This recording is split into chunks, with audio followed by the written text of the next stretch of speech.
Hello students, let's start the today's class with our chapter Conservation of Plants and Animals. इस chapter का मतलब ये है conservation मतलब बचाना, प्रोटेक्ट करना, किसको? प्लांट्स और एनिमल्स को। क्यों? क्योंकि जंगल बहुत तेज़ी से काटे जा रहे हैं और प्लांट्स और एनिमल्स बहुत तेज़ी से विलुप्त होते जा रहे हैं, एक्सटिंक्ट होते जा रहे हैं। ओके, तो उनको बचा कर रखने के लिए तरह तरह के कंजर्वेशन के तरीके जो है गवर्नमेंट यूज़ कर रही है, ताकि जितने भी प्लांट और एनिमल्स की वैरायटीज़, जितनी भी प्लांट और एनिमल्स की स्पीशीज़ बची हैं उनको एज इट इज़ बचाया जा सके। ओके, क्योंकि वो मदर अर्थ का हमारे लिए धरोहर है, हमको उनको प्रोटेक्ट करके रखना है। ओके, तो हम कंटिन्यू करेंगे। Let's continue with the story that we were studying in the last lecture. Okay, so the story was basically Paheli and the classmates of Paheli were going to a picnic. Okay, मतलब कुल मिलाकर वो घूमने जा रहे थे, पहेली और उसके क्लास वाले। किसके किसके साथ? प्रोफेसर अहमद के साथ और एक माधव जी करके फॉरेस्ट डिपार्टमेंट का आदमी है, उसके साथ। ओके, तो फॉरेस्ट में घूमने गए, उनको इंटरेस्ट आया, फॉरेस्ट चलते हैं, घूम मतलब बच्चों को फॉरेस्ट घुमा देते हैं। ओके, तो बहुत सारी चीज़ें देखने मिलेंगी, सीखने मिलेंगी। तो सबसे पहले जब वो फॉरेस्ट के अंदर एंटर किए तो एक बोर्ड लगा हुआ था, पचमढ़ी वाइल्ड लाइफ सेंचुरी। तो पहेली ने क्वेश्चन किया था सर से कि सर ये वाइल्ड लाइफ सेंचुरी क्या होती है? तो वाइल्ड लाइफ सेंचुरी सर ने एक्सप्लेन की थी कि वाइल्ड लाइफ सेंचुरी ऐसी जगह होती है जहाँ पर जानवरों को प्रोटेक्ट किया जाता है। ओके, उनको और उनके हैबिटेट को बचाया जाता है ताकि जानवर बचाए जा सकें। ओके, और उस जगह पर किसी को भी शिकार करने की या पेड़ काटने की अनुमति नहीं होती, परमिशन नहीं होती। सिर्फ कौन ऐसा कर सकता है, कौन शिकार कर सकता है, कौन पेड़ काट सकता है? जो वहाँ के लोकल ट्राइब्स होते हैं, जो उस जगह पे आदिवासी लोग रह रहे होते हैं, सिर्फ वही शिकार कर सकते हैं और खेती कर सकते हैं। बाहर से लोग ना शिकार कर सकते हैं ना खेती कर सकते हैं। ओके, तो ये होता है वाइल्ड लाइफ सेंचुरी में। फिर थोड़ा सा आगे गया पूरा ग्रुप, अहमद जी, माधव जी और बच्चों का। तो ये ग्रुप आगे जाकर थोड़ा सा उनको सतपुरा नेशनल पार्क दिखा। ओके, सतपुरा नेशनल पार्क दिखा। तो फिर बच्चों ने पूछा कि ये नेशनल पार्क का मतलब क्या होता है? तो प्रोफेसर ने बताया कि नेशनल पार्क एक ऐसा एरिया होता है जहाँ पर प्लांट्स और एनिमल्स दोनों की स्पीशीज़ को बहुत अच्छे से प्रोटेक्ट करके रखा जाता है। ओके, और नेशनल पार्क बहुत बड़े एरिया में होता है। ओके, और प्लांट्स और एनिमल्स, खासकर एनिमल्स जो हैं वो फ्रीली, आज़ादी से घूम सकते हैं वहाँ पर। ओके, और उनको उनका शिकार करने के लिए किसी भी इंसान को परमिशन नहीं है। ओके, किसी भी परमिशन में, किसी भी सूरत में। ओके, तो नेशनल पार्क एक बहुत बड़ा सा एरिया होता है जहाँ पर प्लांट और एनिमल दोनों की स्पीशीज़ को बहुत अच्छे से प्रोटेक्ट किया जाता है। ओके, फिर थोड़ा सा और आगे गया बच्चों का ग्रुप, तो एक और बोर्ड दिखा, वहाँ पर लिखा था सतपुरा टाइगर रिजर्व। तो अब बच्चों ने पूछा कि टाइगर रिजर्व मतलब क्या होता है? तो माधव जी एक्सप्लेन करते हैं कि एक प्रोजेक्ट टाइगर नाम की स्कीम चलाई गई थी। क्यों? क्योंकि जो हमारे पुराने राजा महाराजा हैं उन्होंने टाइगर्स का इतना ज़्यादा शिकार किया था टाइगर की स्किन के लिए। ओके, पहले के जो राजा महाराजा होते थे वो शौक के लिए शिकार करते थे। उनको एक अमेच्योर बिहेवियर था उनका कि चलो आज शिकार पे चलते हैं, तो उन्होंने 8-10 शेर ऐसे मार देते थे जाके, टाइगर। ओके, तो कुछ की स्किन का यूटिलाइजेशन कर लिया, कुछ को नंबर के लिए मार लिया कि अरे यहाँ के राजा ने इतने टाइगर मारे हैं, तो ऐसे रुतबा हो गया। तो ये इसलिए टाइगर्स का बहुत ही बड़े स्केल में शिकार होता आया है। ओके, जिससे टाइगर्स बहुत कम हो गए थे इंडिया में, बहुत ही ज़्यादा कम हो गए थे। ओके, तो प्रोजेक्ट टाइगर लाया गया था लगभग 1973 के आसपास। तो प्रोजेक्ट टाइगर में क्या किया गया था कि टाइगर्स को बचाने के लिए और उनकी ब्रीडिंग के लिए हर संभव प्रयास किया गया था, ताकि टाइगर्स की तादाद जो है टाइगर्स की जो पॉपुलेशन है वो बढ़ाई जा सके और टाइगर्स को वापस से इंडिया में हर जगह मल्टीप्लाई करवाया जा सके, मतलब उनकी पॉपुलेशन बढ़ाई जा सके, उनको बचाया जा सके। ओके, तो Madhav ji explains that project tiger was launched by the government to protect the tigers in the country. Project tiger किस लिए लाया गया था? जो टाइगर्स का शिकार हो रहा है तो उनको बचा कर रखने के लिए प्रोजेक्ट टाइगर लाया गया था। Okay, the objective of this process was to ensure the survival and maintenance of the tiger population in the country. इस प्रोजेक्ट का मेन उद्देश्य क्या था, मेन ऑब्जेक्टिव क्या था कि जो टाइगर पॉपुलेशन बची हुई है उसको मेंटेन करके रखना, उसको बचा कर रखना और टाइगर्स को और ज़्यादा बढ़ाना, टाइगर्स की पॉपुलेशन को बढ़ाना। सपोज़ 50 टाइगर हैं अगर किसी स्टेट में, तो उन 50 टाइगर्स को आपस में मेटिंग करवा के, ब्रीड करवा के 50 से फिर उनके बच्चे होंगे तो और टाइगर्स बढ़ेंगे, फिर वो बच्चे बड़े होंगे, फिर वो ब्रीड करेंगे तो उनके बच्चे होंगे और टाइगर्स बढ़ेंगे। तो ऐसे कर करके टाइगर्स की पॉपुलेशन जो है कंट्री में बढ़ने लगी और आज की डेट में लकीली टाइगर्स की पॉपुलेशन इतनी बढ़ चुकी है कि हर स्टेट में बहुत सारे टाइगर हो गए। इनफैक्ट मतलब हज़ारों में, कहाँ टाइगर्स का नंबर था 100 200 300 टाइगर बचे हुए थे, बट आज की डेट में लगभग 8 10 हज़ार से ऊपर टाइगर हो गए। ओके, तो टाइगर्स का जो पॉपुलेशन है वो तेज़ी से बढ़ा है प्रोजेक्ट टाइगर के कारण। ओके, तो अभी बीच में मध्य प्रदेश में सबसे ज़्यादा टाइगर थे, बट अभी एट प्रेजेंट ऐसा सुनने में आ रहा है कि कर्नाटका में वापस से सबसे ज़्यादा टाइगर हो गए। तो कर्नाटका में एलिफेंट भी सबसे ज़्यादा है और टाइगर भी सबसे ज़्यादा है, तो ये याद रखिएगा आप। ओके, तो the objective of this project was to ensure the survival and maintenance of the tiger population in the country. तो इसका मेन उद्देश्य ये था कि टाइगर पॉपुलेशन को कंट्री में बढ़ा कर रखना। Are tiger still found in this forest? I hope I can see a tiger. तो बूझू पूछता है कि क्या टाइगर अभी भी जंगलों में मिलते हैं? बिल्कुल मिल जाते हैं। ओके, तो tiger is one of many species which are slowly disappearing from our forest. Tiger उन कुछ प्रजातियों में है जानवरों की जो बहुत ही धीरे धीरे ख़त्म होती जा रही।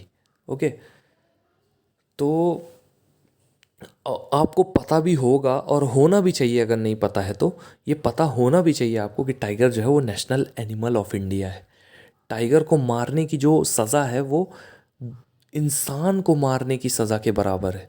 ओके, तो टाइगर को आप नहीं मार सकते किसी भी तरह।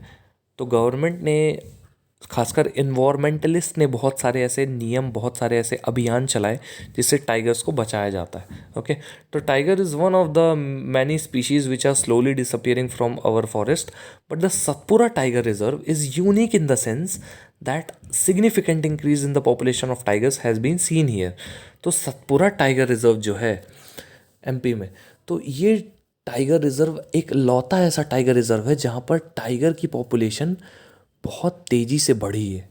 ओके, तो एमपी की ये बहुत, मध्य प्रदेश की बहुत अच्छी अचीवमेंट ये रही है कि सतपुरा टाइगर रिजर्व में इतना अच्छा काम किया गया कि टाइगर की पॉपुलेशन बहुत तेज़ी से बढ़ी गई। वहाँ पूरी तरह शिकार रोक दिया गया, टाइगर्स को बहुत अच्छे से खाना दिया गया, ब्रीड कराया गया। ओके, तो इसके कारण टाइगर की पॉपुलेशन बहुत तेज़ी से बढ़ी है। ये टाइगर का फ़ोटो आप नीचे देख सकते हो। ओके, तो once upon a time animals like lions, elephants, wild buffaloes and barasingha were also found in the Satpura national park. एक समय ऐसा था जब शेर, ओके, जंगली भैंसे, हाथी, ओके, बारासिंगा वगैरह सब मिलता था कहाँ? सतपुरा टाइगर रिजर्व में। ओके, बट इन एनिमल्स का नंबर जो है वो बहुत कम हो गया शिकार कर करके। ओके, तो इन एनिमल्स को, जिनका नंबर बहुत ज़्यादा कम हो गया है, जिनको शिकारियों ने मार मार के उनको बहुत ज़्यादा कम कर दिया है, ओके, उनकी पॉपुलेशन बहुत ज़्यादा कम कर दी है, इनको बोलते हैं एंडेंजर्ड एनिमल्स। तो आपसे अगर क्वेश्चन आए, आपसे मैं पूछूं क्वेश्चन एग्जाम में कि व्हाट आर एंडेंजर्ड एनिमल्स, तो आप ये लिखेंगे animals whose number are diminishing to a level that they might face extinction. ऐसे एनिमल्स जिनका नंबर इतना कम हो गया है कि वो ख़त्म होने की कगार पर आ गए हैं, वो कहलाते हैं एंडेंजर्ड एनिमल्स। ओके, तो बूझू जो लड़का है उसने ये रिमाइंड करवाया डायनासोर्स के बारे में कि पहले डायनासोर्स पाए जाते थे। तो डायनासोर्स का भी साथ ऐसा हुआ कि अब डायनासोर्स मिलते ही नहीं क्योंकि वो एक्सटिंक्ट हो गए। तो उसी तरह ये सारे एनिमल्स भी एक्सटिंक्ट हो जाएंगे अगर हमने इनको बचाने का प्रयास नहीं किया तो। ओके।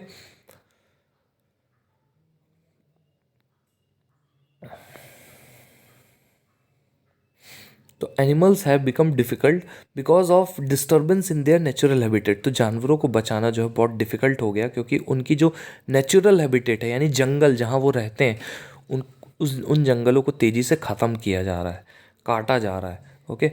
तो प्रोफेसर अहमद ने ये बताया कि in order to protect plant and animals, plants और एनिमल्स को बचा कर रखने के लिए स्ट्रिक्ट रूल जो है वो नेशनल पार्क्स में लगाए गए हैं। नेशनल पार्क के रूल्स जो है बहुत स्ट्रिक्ट कर दिए गए हैं।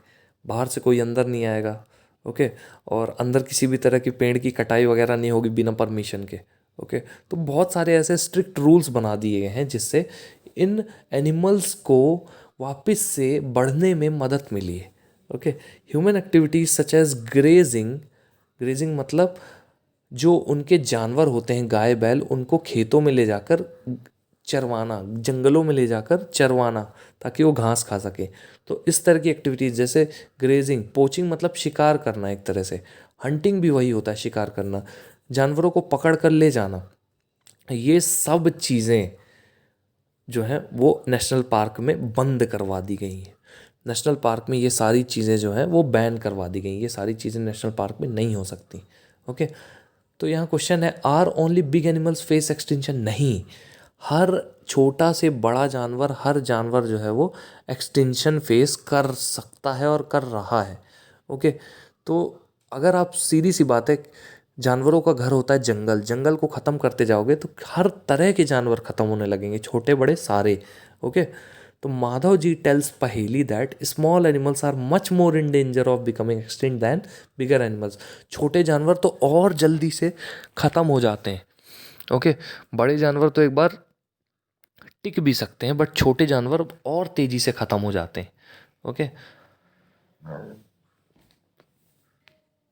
At times, we kill snakes, frogs, lizards, bats, owls ruthlessly without realizing their importance in ecosystem. कई बार ऐसा होता है हम सांप को मार देते हैं, मेंढक को मार देते हैं, छिपकलियों को मार देते हैं, चमगादड़ मार देते हैं, बहुत ही बेरहमी से इन सबको मार देते हैं। लेकिन इससे जो इकोसिस्टम का बैलेंस है ना वो बिगड़ जाता है। देखिए आप सारे सांपों को मार देंगे तो चूहे बहुत ज़्यादा हो जाएंगे। ओके।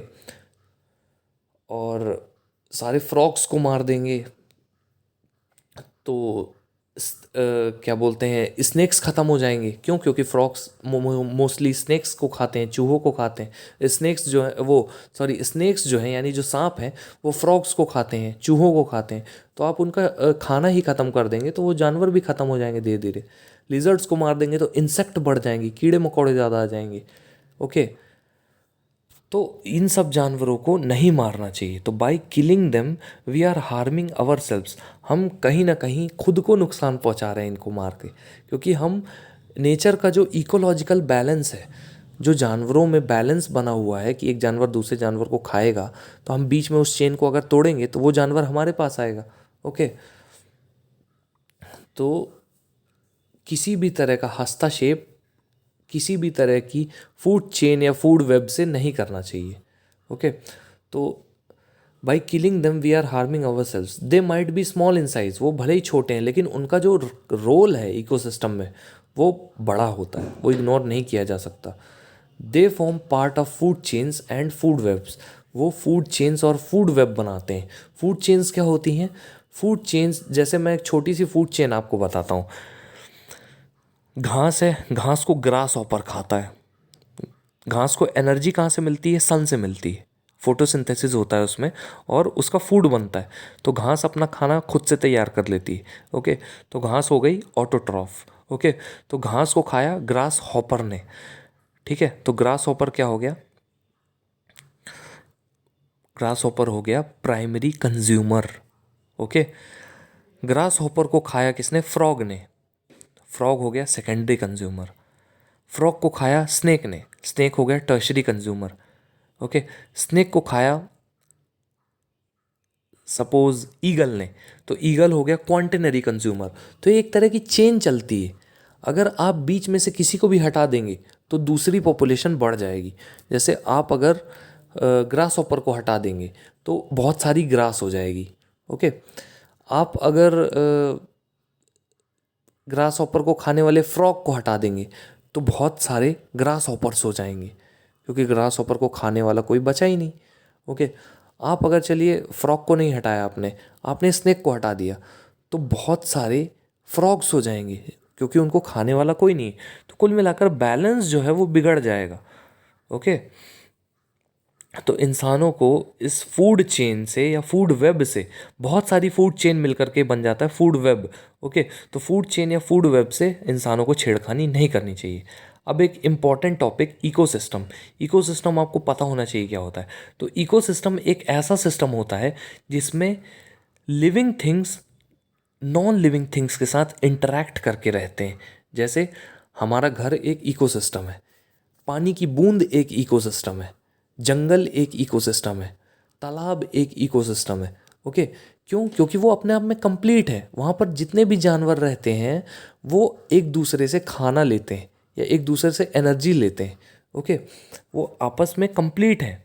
ओके, तो इकोसिस्टम क्या होता है? एक ऐसा सिस्टम जहाँ पर प्लांट्स, एनिमल्स और छोटे मोटे कीड़े मकोड़े अपने आसपास के दूसरी चीज़ों के साथ रहते हैं। जैसे प्लांट्स, एनिमल्स जो भी रह रहे हैं वो पानी, पत्थर, पहाड़, नदियाँ, इन सब के साथ में रहते हैं।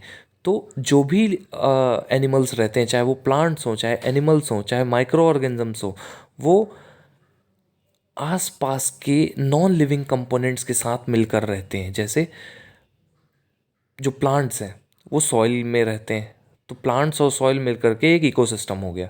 ओके, जो एनिमल्स हैं वो रिवर्स में रहते हैं, लैंड में रहते हैं। तो सारी चीज़ें, मतलब बायोटिक फैक्टर्स मतलब लिविंग थिंग्स, और एबायोटिक फैक्टर्स मतलब नॉन लिविंग थिंग्स, वो दोनों को मिला करके क्या बन जाता है? इकोसिस्टम।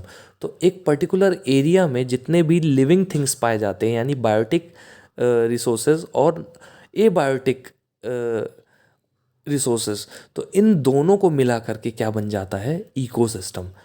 ओके, तो the biotic and abiotic components together of an area is known as ecosystem.